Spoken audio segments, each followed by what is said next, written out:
July 2024, its purpose was clear. Every casualty had to be investigated. Every incident of violence had to be examined, and every family deserved to know the truth.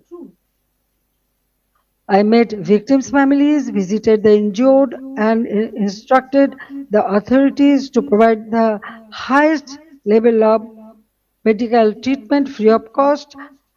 And on 1st August, I strengthened the inquiry into a three-member commission so that the investigation would be credible and comprehensive.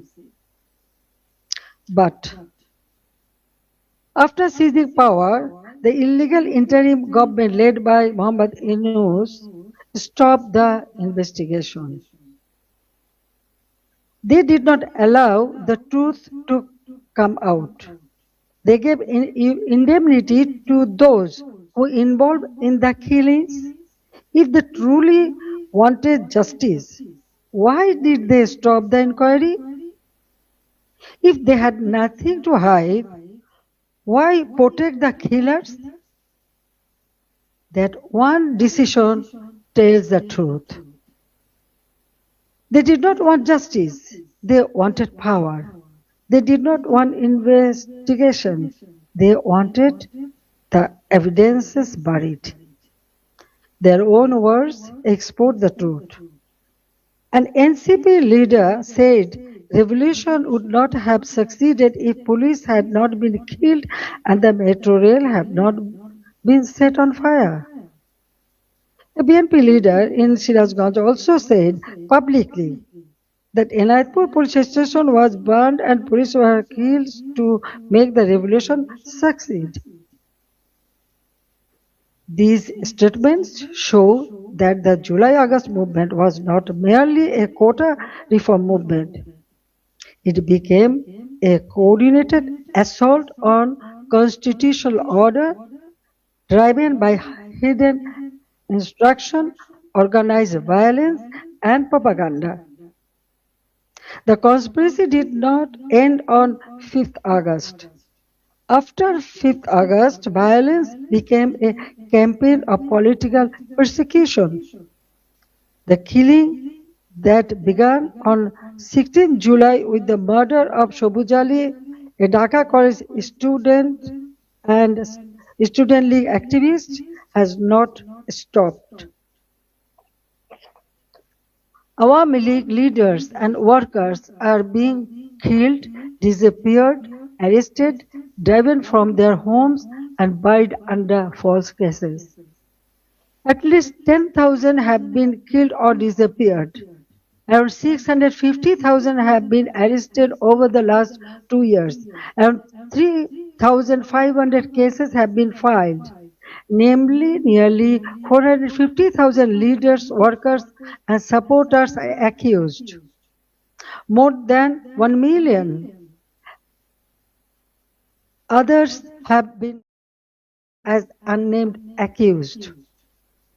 Against me, more than 600 cases has been filed.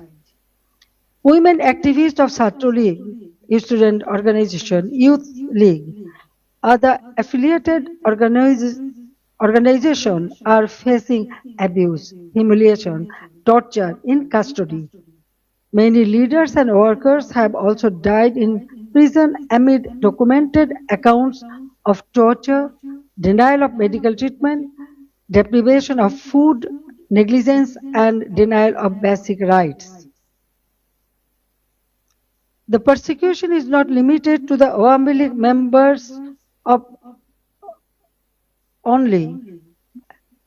The member of minority community, judges, lawyers, intellectuals, cultural figures, journalists, professionals, workers, even rickshaw pullers, farmers, ordinary citizens have been attacked, arrested, or accused in murder cases. No one who stands for the spirit of the liberation war is safe.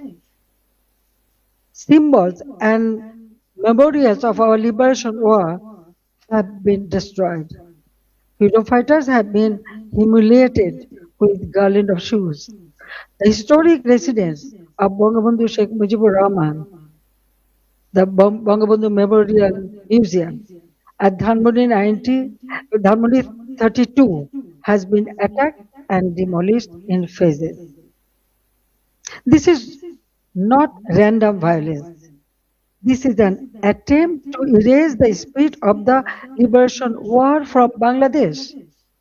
Muhammad Yunus himself spoke of pressing a reset button to whip away the country's previous history.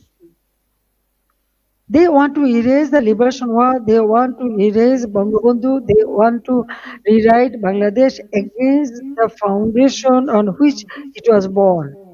Convicted war criminals have been released, militants and top terrorists have been freed. Even after a state election brought the BNP to power, the situation did not change. Bangladesh remains a grip of fear, terror, repression. Stop before you buy this. This exact product could be cheaper on another store. And unless you compare prices, you'd never know. That's how people end up paying more for the exact same product. BuyHut Chrome extension helps you compare prices automatically while you shop. Just hover over more options to instantly compare prices across stores. See where it's cheaper and make sure you're getting the best available price. Install BuyHut Chrome extension for free and stop overpaying online. Industrial sector has faced negative growth. Defaulted loan in the banking sector have reportedly risen from 13% to 47%. Poverty has increased from 18.60% to 46.8%. Investment has turned negative. Job creation has collapsed. More than 2 crore people have newly fallen into unemployment. Over 500 industrial factories have closed. More than half of industrialists and business owners are either in prison or forced into hiding. The government is running by borrowing 700 to 900 crore taka from banks every day. Project costs have been increased by 50% to 250%. At the same time, militancy is rising. Children are facing torture, rape, humiliation. And ordinary people no longer feel secure in their own lives. Extortion, murder, kidnapping have become regular features of daily life.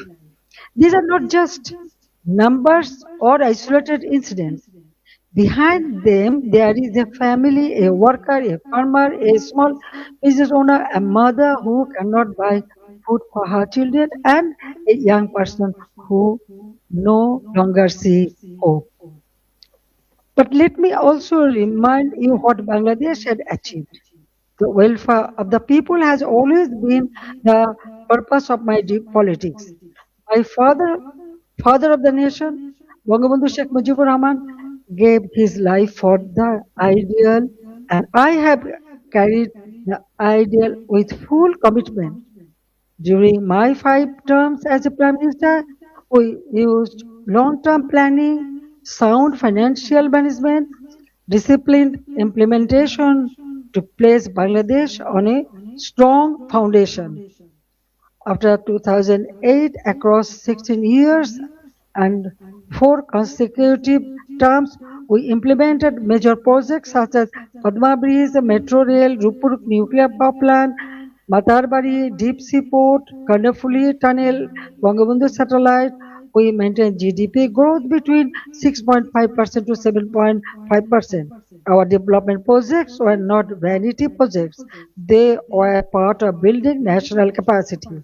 Our social programs were not charity, they were investments in human dignity. We made Bangladesh stand tall. We made it known as the rising tiger of Asia. Bangladesh's crisis is not only a domestic crisis, it affects regional peace, security, trade, development, and human dignity. That is why I call upon the international community and all the friends of Bangladesh to stand with the people of Bangladesh in their struggle for democracy, justice, and peace. A stable Bangladesh matters for South Asia, for the Bay of Bengal, for development partners, and for all countries that believe in democracy, rule of law, and justice. The next decade can be a decade of recovery and renewal, but only if democracy is restored and the people are allowed to decide their own future. That is why I make these demands clearly. The ban on the Awami League must be lifted, political prisoners must be released, false cases must be dropped, freedom of speech must be restored, media freedom must be protected, judicial independence must be guaranteed. Law enforcement agencies must serve the people, not those who use power for revenge. These are not demands for one party only. There is necessary steps to save Bangladesh. Whatever fate awaits me, I will return to my people. I cannot stay away while my beloved countrymen are suffering. I know I may be detained to prison. They may try to enforce verdicts issued in fabricated cases, but fear cannot decide my duty to the people. My life moved beyond calculations of personal safety long ago. In 1971, I was in imprisonment with my mother. My son, Joy, was born in captivity. In 1975, I lost my family. I spent 6 years in exile. After returning home, I fought against military ruler, dictatorship, and political conspiracies. There were 19 assassination attempts against me. Even the grenade attack of 21st August 2004 could not stop me. Therefore, I am not worried about my own future. I am worried about the future of Bangladesh. I want to return because the people deserve security, development, prosperity, and peace. They deserve a state that protects them, an economy that gives them opportunity, and a democracy that gives them rights. My return and the return of the Awami League to the democratic process is not about power. It is about putting Bangladesh back to the right track. It is about reviving the country's path of development, progress, secularism, stability. I want to return to Bangladesh to one purpose, to stand beside the people and help improve their lives. The people are the source of all power. I believe in them, I trust them, I love them, and I will return to them. Joy Bangla, Joy Bangabandhu. Thank you very much for listening me and giving me so much time. Thank you.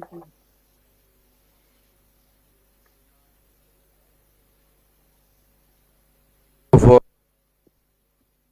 side input, and I would request you please to take a couple of questions from our colleagues before you go, and then we can direct the question to some other people. Venkat, please. I'll give. Just give me Venkat.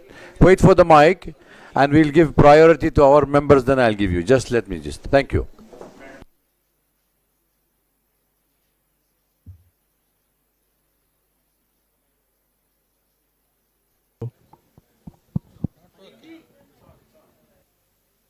Is it on? Can you hear me? Okay. Madam Sheikh Hasina, have you decided on the date on which you are going to go back to your country? Because the present regime says the moment you arrive in Dhaka, they are going to arrest you. What are your plans? if they arrest you, have you put together any team of lawyers to defend you in a court of law? What are your plans? Thank you. Thank you very much. Actually, I was not ready to take answer, but when you ask me, after going back, they may arrest me. I am telling you one thing. 1981, when I returned home, that time also they tried to stop me. Jia Rahman was in power, but I went there. But 1983, I was arrested. And again in 1985, 1987, there are several times. Even 2007, that time also I was outside the country, but when I wanted to return home, they tried to stop me, but they could not. I returned home. So I know that they may put me in the jail or they may kill me, anything may happen, but still I have to go back. You are a friend of Bangladesh. You are here. I know you will support me. So the people's support, it is very important for me. I am with them. Thank you. Joy, Saju will take the question, right?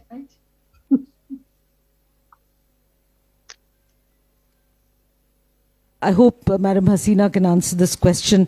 Sajib is a US citizen. The US ambassador to India has recently visited Bangladesh and expressed his confidence in Mr. Tariq Rahman's leadership.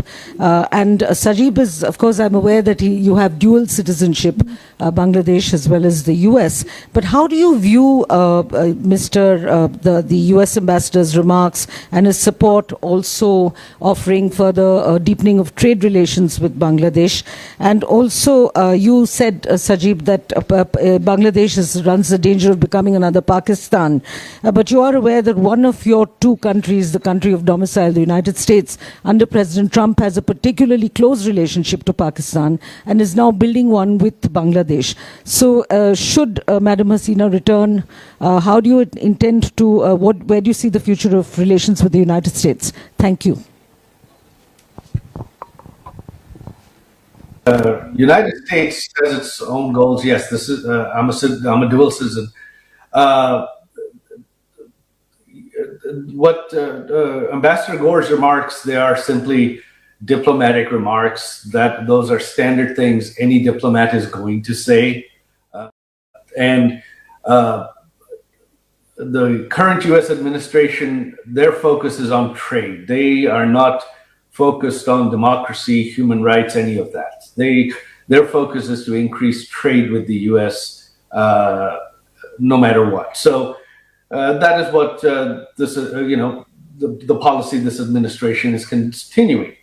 However, as you are very familiar, in the U.S., it is a very democratic country. The government changes, policies change completely, and the U.S. has close relations with Pakistan now, but a few years ago they didn't. So this can all change very quickly.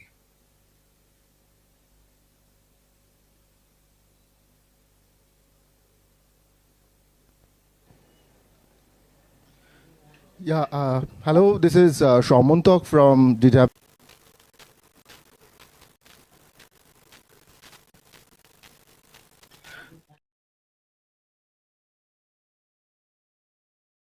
So my question is that since you want to go back to Bangladesh, all of you said that. I think my mother wants me to answer that as well. No, we are not in communication with the current government at all. She is doing this. She wants to do this regardless of what the government of Bangladesh wants.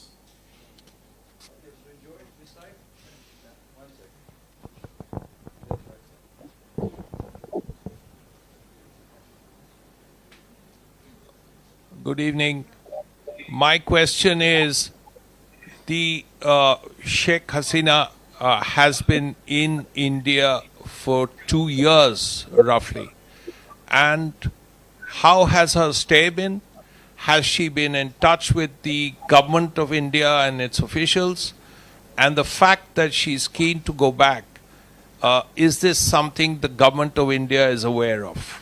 And how does the government feel? Because the Prime Minister of India in the past has said that Sheikh Hasina is my sister.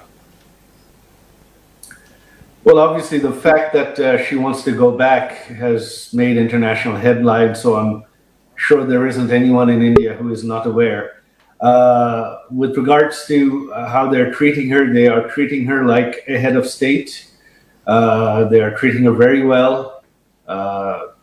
She's staying as with the full services and security of a head of state. They have shown her, Prime Minister Modi's government has shown her the utmost respect, and for that I am eternally grateful.